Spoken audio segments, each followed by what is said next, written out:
Shinjuku, Tokyo, September 1945. The war ended in 45, but one subject never left the lab.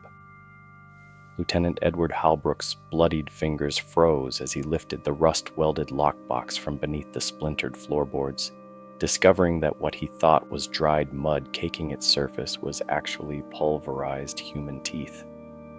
From the depths of my collection, the War Maestro brings you a tale where some war crimes were never meant to be documented, because their horrors transcend what military tribunals could ever prosecute. As the Pacific War concluded with Japan's surrender on August 15, 1945, the world learned of atrocities committed across occupied territories: the rape of Nanking, the Bataan Death March, the Comfort Women. But in the shadows of these known horrors operated Unit 731, Imperial Japan's Biological and Chemical Warfare Division, headed by Lieutenant General Shiro Ishii, conducting experiments so grotesque that the United States government would later grant immunity to its scientists in exchange for their research data. While Allied forces celebrated victory, intelligence officers like Lieutenant Edward Halbrook were dispatched throughout Japan with orders to secure and classify scientific documents before they could be destroyed, or worse, fall into Soviet hands. Outside the bombed-out remnants of Shinjuku Medical Research Center, autumn rain fell in sheets. Lieutenant Edward Ned Halbrook wiped condensation from his wire-rimmed glasses, his khaki uniform already soaked through. The war had officially ended 3 weeks ago, but for intelligence officers like Halbrook, a different battle had just begun: the race to recover Japanese military documents before they could be destroyed. "Building's clear, Lieutenant," Private Jenkins called from the doorway. "Locals say it was some kind of auxiliary research facility, mostly abandoned since the firebombing in May." Halbrook nodded, the weight of his service pistol unfamiliar against his hip. Before the war, he'd been a history professor specializing in East Asian studies, useful skills for intelligence work, less so for combat. He'd seen enough of the latter on Okinawa to last several lifetimes. "Check the East Wing again," Halbrook ordered. "General MacArthur wants every scrap of paper, especially anything medical." The interior smelled of mildew and something chemical that made his eyes water. Most rooms had been stripped bare, filing cabinets emptied, equipment removed. In what appeared to be a former examination room, Halbrook's flashlight beam caught a patch of flooring that seemed different, discolored. The boards didn't quite match. Kneeling down, he ran his fingers along the seam. The wood gave slightly.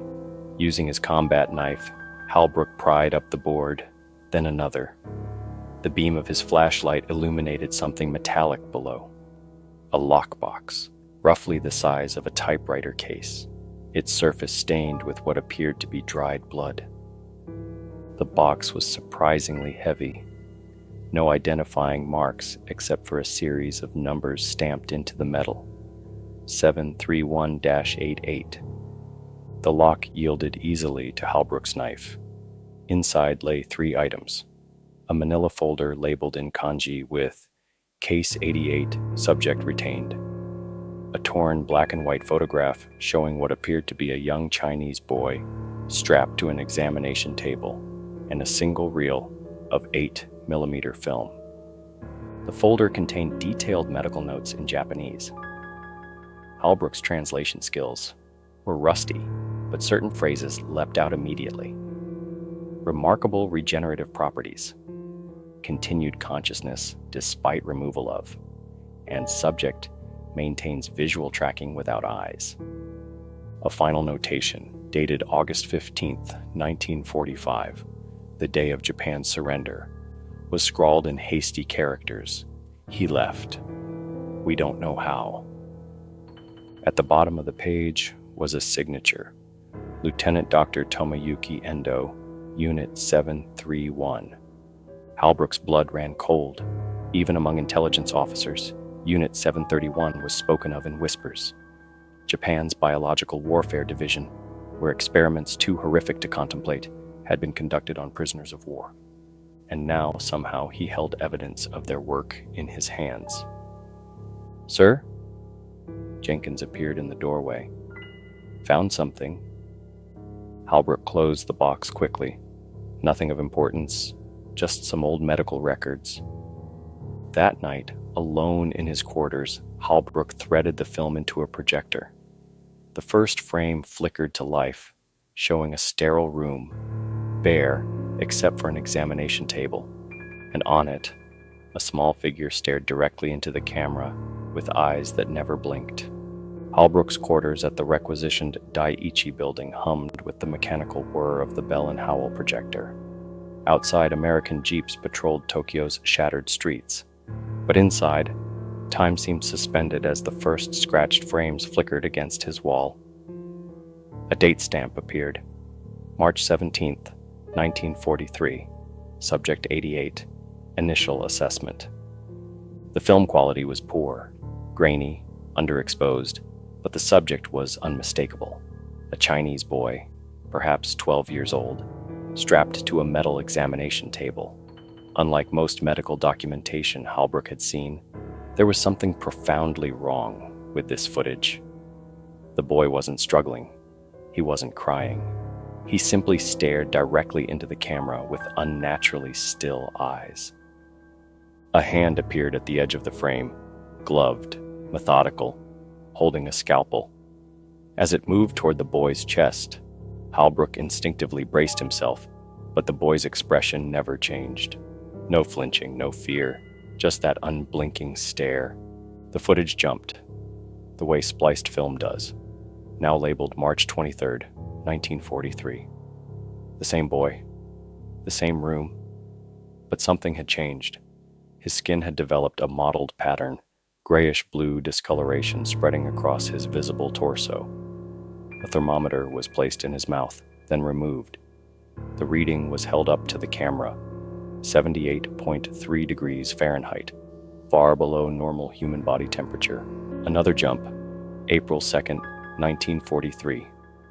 The boy's chest had been sutured with thick black thread, forming a Y incision typical of autopsies. Yet he continued to stare into the camera, continued to breathe. A physician in a surgical mask, presumably Dr. Endo, appeared on screen, pressing a stethoscope to various points on the boy's chest, making notes. Halbrook paused the projector, switched on his desk lamp, and consulted the medical file. His Japanese was functional but imperfect. Still, he could translate enough. Subject 88 continues to exhibit anomalous responses to standard protocols. Thoracic cavity was opened at 0900 hours. Heart remains visible but unresponsive to electrical stimulation. Lungs continue to inflate, deflate despite severed bronchial connections. Request transfer to Special Research Division for further investigation of potential biological weapon applications. Halbrook's hand shook as he restarted the projector. The next segment was dated April 17th. The boy's appearance had deteriorated significantly. His skin hung loosely, as if shrinking against his bones. His eyes had developed a milky film, yet still they tracked the camera with unnerving precision.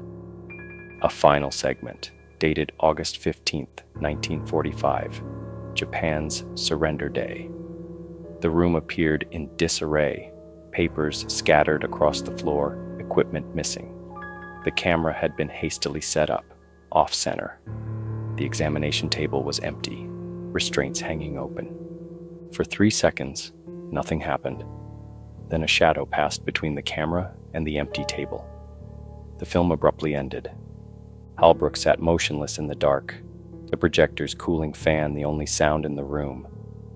Something cold settled in his stomach, a feeling he'd experienced only once before, when his unit had stumbled upon a mass grave in the Philippines.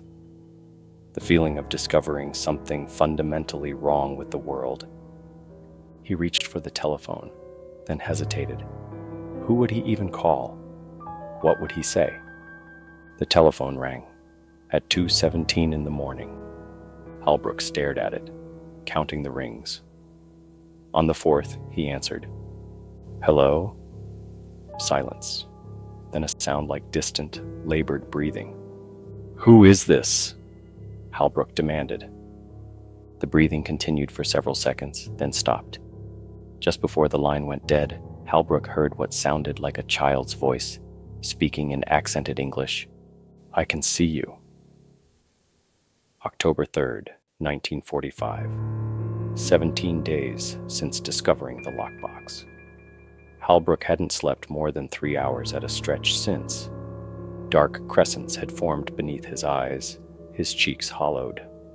The telephone in his quarters had rung twice more in the dead of night. Each time, the same breathing, the same child's voice whispering unintelligible phrases before disconnecting. Today, Halbrook sat in the cramped translation office of the Allied Occupation Authority, waiting for Dr. Hiroshi Tanaka, a Japanese physician who had been cleared to assist with medical document translation.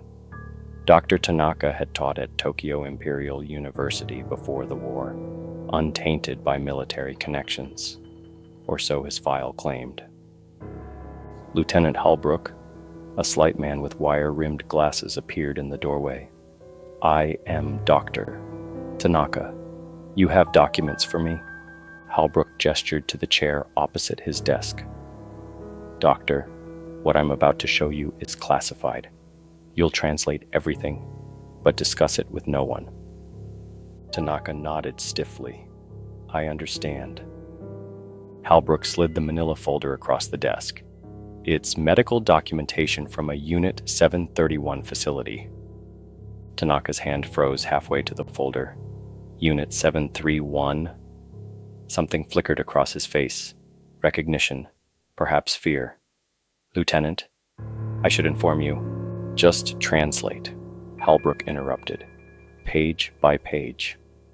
Tanaka opened the folder, adjusted his glasses, and began reading aloud in careful English. Subject 88, male, approximate age 11 to 12, acquired from detention camp near Harbin. Subject displays unusual resistance to pain stimuli and exhibits accelerated healing.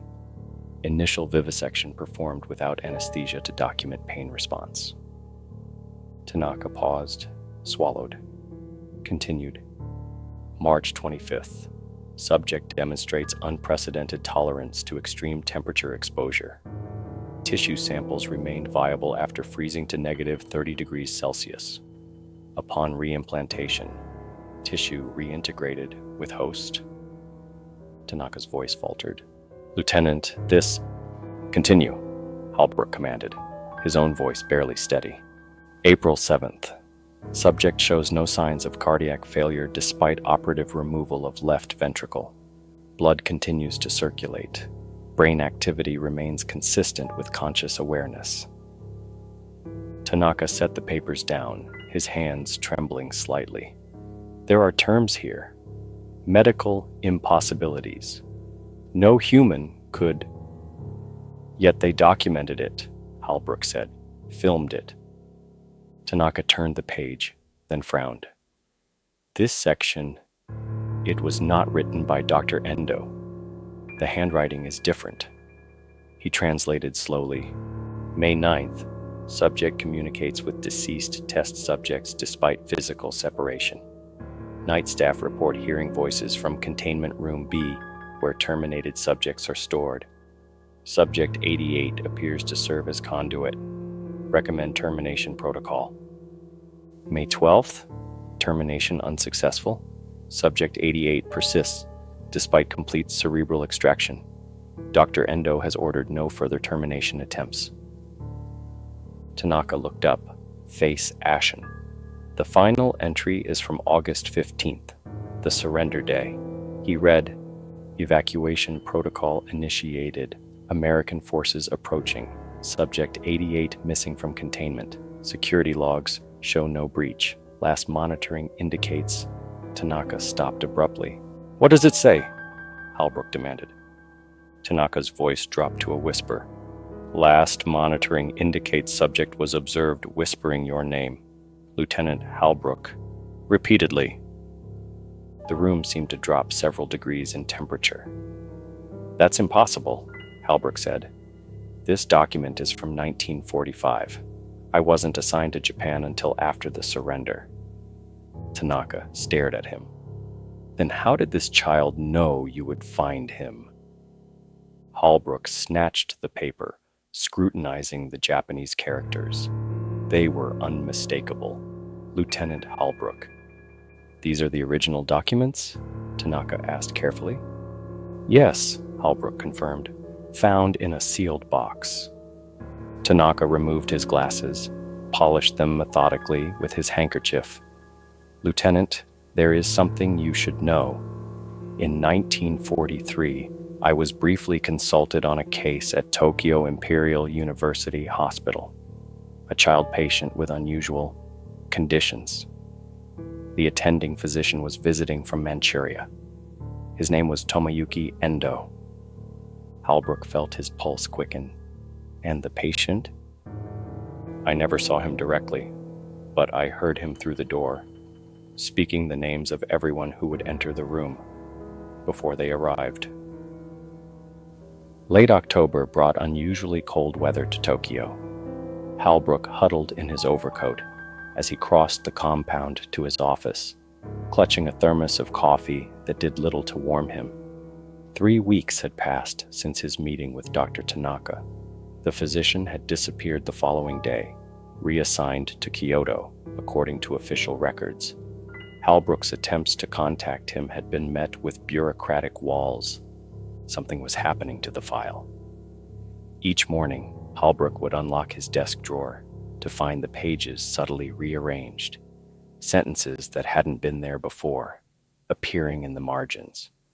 He'd begun photographing each page nightly to confirm his suspicions. The changes were undeniable. Last night's edition was the most disturbing yet. A crude drawing of what appeared to be his own quarters, sketched from an impossible angle, as if viewed from the ceiling. Captain Wilson from Intelligence Division had stopped by yesterday, casually inquiring about any unusual files Halbrook might have come across. The conversation left him with the distinct impression that others were looking for the Shinjuku documents, and not for purposes of justice.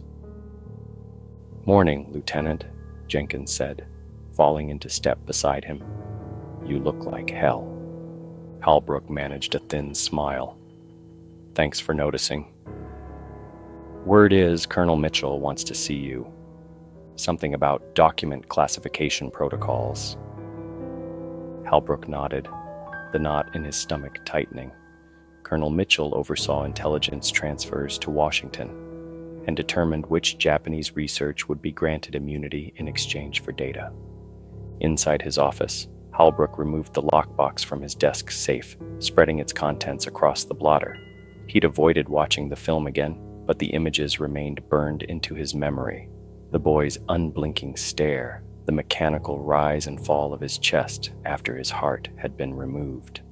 He flipped through the medical notes, stopping at the newest edition, a sentence that hadn't been there yesterday, written in perfect English rather than Japanese.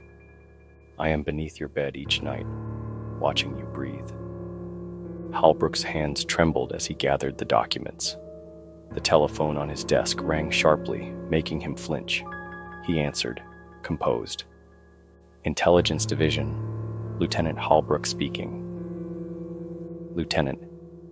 Colonel Mitchell's voice was crisp with authority. "My office, 0900 hours. Bring any documentation related to Unit 731 facilities in Shinjuku." Halbrook hesitated. "Sir, may I ask?" "That will be all, Lieutenant." The line went dead. Halbrook replaced the receiver, his mind racing. The military was burying Unit 731's crimes. That much had become evident from intelligence briefings. Immunity for data, science over justice. But this felt more targeted, as if Mitchell somehow knew exactly what he'd found. As Halbrook reached for his sidearm, something caught his eye. The torn photograph from the lockbox had changed. Originally showing only the boy strapped to the examination table, it now included a partial view of a man in a white coat and a calendar on the wall behind him. The calendar showed October 2023. Today's date. Impossible, Halbrook whispered. Behind him, someone knocked at his office door. He quickly gathered the documents, sliding them into his briefcase. Enter. Jenkins stepped in, his normally relaxed expression replaced with something solemn. Sir, thought you should know. 2 more intelligence officers were found dead this morning. Halbrook's mouth went dry. What happened? Captain Reynolds shot himself in his quarters. Lieutenant Parker was found in his bathtub. Medical says it looks like hypothermia. Jenkins lowered his voice. Sir, they were both reviewing Unit 731 documents. Halbrook clutched the edge of his desk. Jenkins, did you ever meet a doctor? Tanaka? Japanese physician? Translation division? Jenkins frowned. No such person in translation, sir. We've only got Yamada and Suzuki. But I met with him here 3 weeks ago. Sir, with respect, you haven't authorized any Japanese national to enter this building since you arrived in September. The room seemed to tilt slightly. Halbrook steadied himself against the desk. Sir, are you all right? Jenkins asked. You look like you've seen a ghost. Outside, the temperature continued to drop, frost forming on the windows despite the morning sun. Military police vehicles could be seen gathering at the compound entrance. Jenkins, Halbrook said quietly, I need you to do something for me. No questions asked. The safe house in Yokohama belonged to Jenkins' uncle, a missionary who'd left Japan before the war. Halbrook sat at a worn kitchen table. The contents of the lockbox spread before him. Rain lashed against the windows, driven by a bitter wind that found every crack in the aging structure. Outside, military police would be searching for him. His failure to appear at Colonel Mitchell's office would have triggered protocols for handling compromised intelligence personnel. They'll call it desertion, Halbrook muttered, rubbing his temples. 3 days had passed since he'd fled the compound. 3 days of watching the file continue to change, pages filling with text he hadn't written, descriptions of things he'd done in private, brushing his teeth, talking in his sleep, his nightmares transcribed with clinical precision. Someone, something, was watching him constantly. The knock at the door startled him. 3 sharp raps, followed by 2 softer ones. Jenkins's signal. It's clear, Jenkins said, as Halbrook admitted him, shaking rain from his uniform coat. But they've expanded the search. Military police at train stations, checkpoints on major roads. He placed a bottle of whiskey on the table. Thought you might need this. Halbrook poured 2 fingers into a chipped mug. Any word on why they want me? Jenkins accepted his own drink, expression grim. That's why I'm here. I found something, or someone, rather. He reached into his coat, withdrew a folded sheet of paper. This man was seen at headquarters yesterday, claiming to be a relative of yours. Said he had urgent information about your whereabouts. The paper contained a grainy security photograph. Halbrook's blood ran cold. The man was Asian, middle-aged, wearing wire-rimmed glasses. Dr. Tanaka, he whispered. That's not possible, Jenkins said. This man identified himself as Dr. Endo, Tomoyuki Endo. Halbrook's hand trembled, spilling whiskey. Endo died in 1945. He was executed by Chinese forces when they captured Unit 731's headquarters. Well, he looked damn alive yesterday, Jenkins said. And here's the thing. When they detained him for questioning, his body temperature registered at 78 degrees Fahrenheit. Medical couldn't explain it. He was walking, talking, alert, but cold as a corpse. Halbrook felt the room tilt again. Did they hold him? That's the strange part. There's no record of his detention in the system. The guards I spoke with remember taking him to interrogation room 3, but after that, nothing. Like he vanished. A chill ran through Halbrook that had nothing to do with the drafty room. Jenkins, I need to tell you what I found, what I think is happening. For the next hour, Halbrook laid it out. The lockbox, the film reel, the changing documents, the phone calls. Jenkins listened without interruption, his expression shifting from skepticism to troubled concern. You know how this sounds, Jenkins finally said. Insane, Halbrook agreed. But you've seen the evidence yourself. The photograph of Endo, a man who should be dead. The changing documents. The deaths of Reynolds and Parker. What does it want from you? Halbrook stared at the file. I think I'm becoming part of whatever experiment they started. Patient 88 was never just a test subject. He was becoming something else, something that could exist beyond normal physical constraints. And now it's watching you, Jenkins concluded. Not just watching, Halbrook corrected, voice hollow. Changing me. He rolled up his sleeve, revealing his forearm. The skin had developed a mottled pattern, grayish blue, identical to what he'd seen on the boy in the film. Jenkins recoiled. Jesus Christ, have you seen a doctor? Who would believe this? Who would help? Halbrook rolled his sleeve down. Whatever this is, it's spreading, and I think our government knows exactly what Unit 731 created, and they want it. A sudden, sharp pain lanced through Halbrook's chest. He gasped, clutching at his sternum. Ned! Jenkins moved to help him. No! Halbrook backed away. Don't touch me. The pain subsided, leaving a cold numbness in its wake. Jenkins, I need you to take the file. Get it to someone who can expose this. Someone outside military channels. Where? I have a contact. James Morrison, San Francisco Chronicle. He was a war correspondent in the Pacific. He'll know what to do. The lights flickered once, twice, then failed completely, plunging the room into darkness. The temperature seemed to drop 20 degrees in an instant. In the silence that followed, they heard it, the soft sound of bare feet on wooden floors moving slowly toward the kitchen, and then, just outside the door, the unmistakable sound of a child's breathing. November 18th, 1945. The cargo ship SS Marathon churned through the Pacific swells, 3 days out from Yokohama, bound for San Francisco. In the cramped confines of a storage hold converted to makeshift quarters, Lieutenant Halbrook hunched over a small desk, scribbling feverishly by lantern light.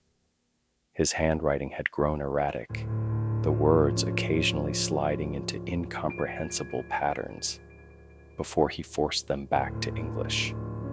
The discoloration had spread up his arms across his chest, mottling his neck and jawline. His reflection in the small shaving mirror revealed eyes developing a milky film, the same progression he'd witnessed in patient 88. Each morning he checked his pulse. Today, 38 beats per minute. His body temperature, 82.4 degrees Fahrenheit. By all medical standards, he should be dead, yet his mind remained unnervingly clear. Jenkins had secured his passage using forged papers, bribing a sympathetic merchant captain with occupation scrip and cigarettes. The lockbox and its contents were sealed in a waterproof pouch beneath the floorboards of his cabin, all except for one page Halbrook kept with him, a page that continued to change daily, documenting his transformation with clinical precision in handwriting that wasn't his own. Outside his cabin door, footsteps passed, the midnight watch making rounds. Halbrook tensed, listening until they faded. The crew had been instructed to check on him only if he failed to collect his daily rations. Otherwise, the recuperating civilian was to be left undisturbed. He returned to his journal, a detailed account of everything that had happened since finding the lockbox. I believe the US government knew about Unit 731's research, not just after the surrender, but during active operations. The file contains references to American observer protocols dating back to 1944. They weren't just granting immunity for data. They were collaborating. Patient 88 wasn't just a victim. He was a successful prototype for something they wanted to weaponize. Halbrook paused, a chill running through him. The lantern flickered, shadows dancing across the bulkhead. In the corner of his vision, he thought he saw movement. A small figure watching from the darkest corner of the cabin. "I know you're there," he said quietly. "You've been with me since Tokyo." No response, but the air grew colder. The metal walls of the cabin seemed to creak and contract. "What do you want from me?" Halbrook asked the darkness. The lantern flared suddenly, illuminating the cabin fully. In that brief, searing moment, Halbrook saw him clearly, patient 88, standing in the corner, not as the boy from the film, but as something else. A child-shaped silhouette, with skin like parchment stretched over bone, eyes like clouded marbles, and a chest bearing the Y incision that had never properly healed.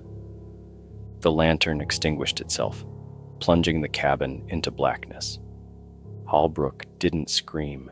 That instinct had left him days ago, replaced by a strange acceptance. He felt the presence move closer, the temperature dropping with each step. Cold fingers brushed his hand, the touch of flesh that should be long dead. "You want to show me?" Halbrook whispered. Not a question. The touch moved to his forehead. Images flooded his mind. Laboratories beneath the streets of Harbin. Rows of subjects like Patient 88, failed prototypes. American military observers taking notes. Dr. Endo speaking perfect English with these observers, planning applications beyond the scope of conventional warfare. Then a flash forward. Unit 731 researchers granted new identities, continuing their work in sterile American facilities. The Cold War looming, both sides racing to control what Patient 88 represented, consciousness that could persist beyond death, transferable from host to host. The visions stopped abruptly. Halbrook found himself gasping, sweat freezing on his brow despite the fever racking his body. "They're waiting for us in San Francisco," he realized aloud. "They know I'm coming. They know I'm bringing you." The journal page on his desk had changed again. In perfect block letters, a single sentence appeared. "You are me, now." Halbrook reached for his pulse again. His heart had stopped entirely, yet he continued to think, to move, to exist. The final transformation was complete. He understood now, with perfect clarity. He wasn't bringing Patient 88 to America. Patient 88 was bringing him. San Francisco, December 3rd, 1945. The morning fog clung to the hills, shrouding the city in a spectral haze. At the Chronicle building on Mission Street, James Morrison sorted through the day's mail, cigarette dangling from his lips. After 3 years as a war correspondent in the Pacific, desk duty felt like exile. His editor called it readjustment. Morrison called it purgatory. "Package for you, Jim," the mail clerk announced, dropping a weathered parcel on his desk. No return address. Went through military sensors by the looks of it. The package bore multiple custom stamps and security markings. Its journey had clearly been complicated. Routed through military channels, held for inspection, finally released to civilian mail. The original postmark was nearly a month old. Morrison sliced through the brown paper wrapping, revealing a metal box sealed with rusted latches. A note was taped to the top, handwritten on military letterhead. Morrison, you don't know me, but I served with Lieutenant Coleman in the 5th Marines. He said you could be trusted. What's enclosed must reach the public. They're watching me. By the time you read this, I'll likely be someone else entirely. Lieutenant Edward Holbrook, U.S. Army Intelligence. Morrison frowned, trying to place the name. He'd interviewed dozens of intelligence officers during his time in the Pacific. Holbrook wasn't familiar. The latches yielded with a snap. Inside lay a manila folder, a film reel, and a journal bound in cracked leather. The folder bore a single label in Japanese characters with English below. Case 88. Subject retained. As Morrison thumbed through the documents, his journalist's detachment crumbled. Unit 731's atrocities had been rumored among correspondents, but always dismissed as propaganda. Yet here was evidence. Photographs, medical notes, signatures, American signatures alongside Japanese ones. He reached for the telephone to call his editor when it rang beneath his hand. Startled, he answered. Morrison, Chronicle. The connection was poor, static crackling through the earpiece. A man's voice, strained and distant. Did you receive it? Morrison's pulse quickened. Who is this?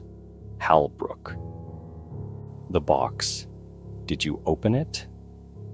The voice sounded wrong somehow, like someone struggling to form words with an unfamiliar mouth.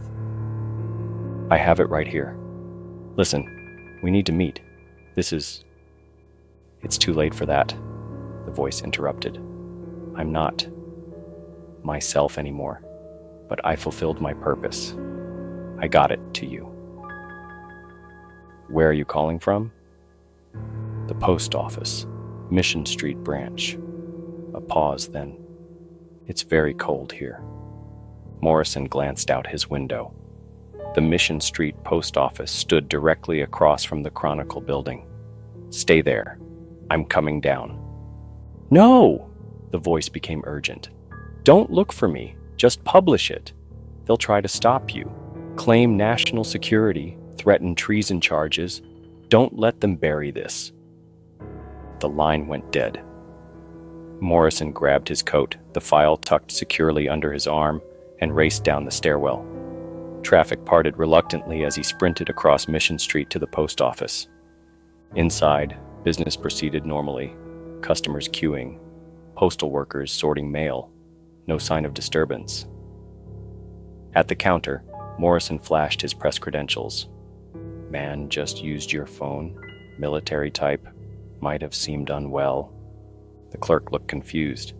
No one's used our phone, sir. It's for employee use only. I just received a call from this building, Morrison insisted. The postmaster emerged from the back office. What seems to be the problem? I received a call from someone in this building less than 3 minutes ago. The postmaster frowned. That's impossible. Our lines have been down since this morning. Some kind of electrical issue. Engineers say the internal temperature dropped so low it damaged the wiring. Never seen anything like it. Morrison's skin prickled. How low? Minus 40 degrees in the telephone exchange room in California in December. The thermometer shattered. Back at the Chronicle, Morrison locked himself in the photo lab, hands shaking as he threaded the film reel into the projector. The footage flickered to life on the blank wall. Grainy, clinical shots of a Chinese boy on an examination table, eyes never blinking, body undergoing impossible transformations. The final frames showed only an empty table, restraints hanging open. Then, for a split second before the film ran out, something moved across the frame. Not the boy, but something wearing his shape.